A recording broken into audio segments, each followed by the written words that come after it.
Science. Les côtes sénégalaises frappées de plein fouet par le réchauffement climatique. La Petite Côte, au sud de Dakar, est victime de graves glissements de terrain dus à l'érosion. Des hôtels, des cimetières et des communautés sont touchés. Dans la ville de Rufisque, les 3/4 du cimetière ont été avalés par la mer. Des volontaires s'entraident pour maintenir les tombes debout.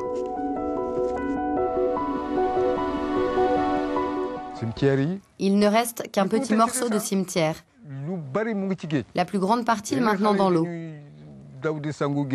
Un jour, des enfants qui se baignaient ont retrouvé des os humains. C'était vraiment affreux.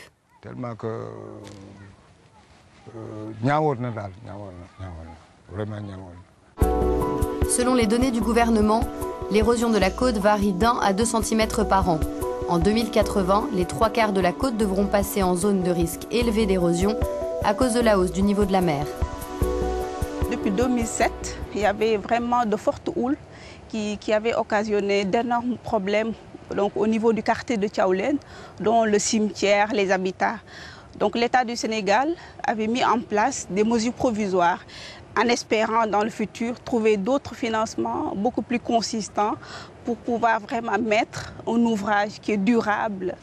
Des digues anti-sel ont été installées pour limiter l'apport de sel sur les terres agricoles et pour freiner l'érosion.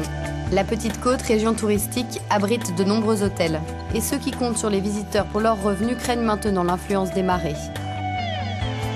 Le touriste qui achète du balnéaire et qui arrive, qui ne peut pas voir de plage, au retour de son pays, il porte plainte. Donc c'est pour ça, vous voyez bien que les hôtels se dégradent. Parce qu'il n'y a plus de clients, il n'y a plus rien. Et c'est un phénomène qui est là. Il n'y a pas de besoin de dire à long terme, non, on est arrivé à bout.